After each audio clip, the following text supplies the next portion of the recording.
మాతా అన్నపూర్ణేశ్వరి భిక్షాందేవి అనే విధంగా గొంతెత్తి విధంగా వస్తూ ఉన్నాం. అది సత్యవరమ మహారాజు విన్నాడు. తన కుమారుడైనటువంటి ఫణిభూషణుడండి 10 సంవత్సరాల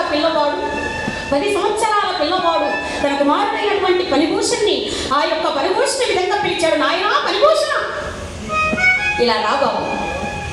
ఏంటి నాన్నగారు?